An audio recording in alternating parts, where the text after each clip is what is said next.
Alright guys, so dito tayo ngayon. Puso na natin to. Hindi ko na nilalabas to eh. Ayan, kunin natin. Ayan na pa. Oops.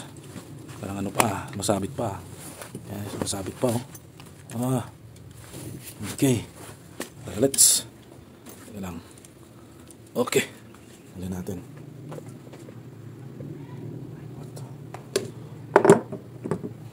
Okay. Let's go. Sa papa. Ayan. Ito na siya guys, no? Okay. Ito lang. Ayan. So, ito yung ating unit. Ayan. So, ito siya. Mag-pull. Tapos, pwede siyang folding. Okay. Christmas na. Nagpasabog na, oh.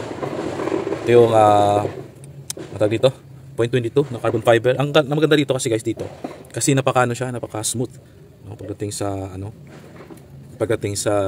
pag maglalakad tayo, magaan lang siya. So, approve ako dito sa CF Tank. Tapos 18mm yung kanyang panumpit. Yan, stainless steel, ang ganda oh. Hanggang ngayon oh, hindi kumukupas guys, ano. Kaya swabing-swabe. Sa kabila naman, ayan. Ayun. So, makita niyo dito, ayan. Ayan. Ito yung view naman sa kabila. Ayan, carbon fiber, low T. Nagustuhan ko talaga yung mga 0.22.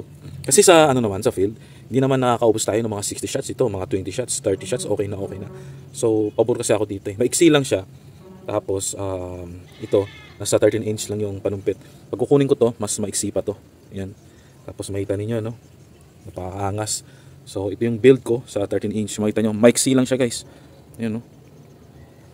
Nagtangka lang to. 1, 2, 3. Pag kukunin ko pa to, maiksi na. Tinaganda ako sa stainless to kahit na mga may mga anak, apo, next generation, talagang stainless pa rin, ano? Kaya hindi ko to i-separate, talagang ito na siya. Pwede mo ito yung pang display. Ayan. Lagyan mo dito ng something na pwede sa ano, rail, tapos yung bipod, ay swabing-swabe. So, yan, napakaangas ng ano, ng dating niya, oh. Ito ay 4 inch lang yung kanyang receiver. Plano ko dito, lagyan ko dito ng ano, ng mga red dot, yun. Kaya para swabing-swabe talaga yung dating. Kaya ito yan guys, oh. So, para sa atin sa New Year, yan, meron tayong paputok. Yun, kahit hawakan mo isang kamay, oh. Ayan. Swabe talaga. Tapos napaka-compact niya, oh. Ayan. Tingnan natin dito. Ayan, oh. Diba? Wala na ako masasabi dito.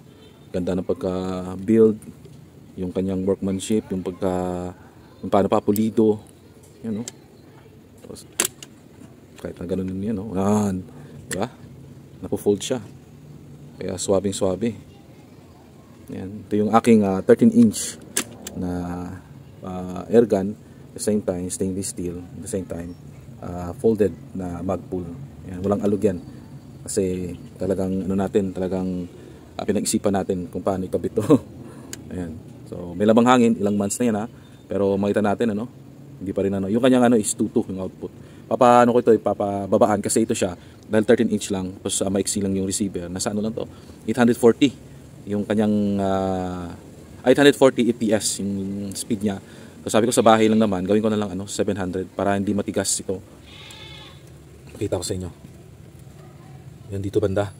Kasi yan. Pagbabaan ko to para na hindi ganun katigas dito. Ayan guys, maraming salamat. So Merry Christmas sa inyo and Happy New Year. Ayan. Okay, nag-enjoy kayo sa linggong ito and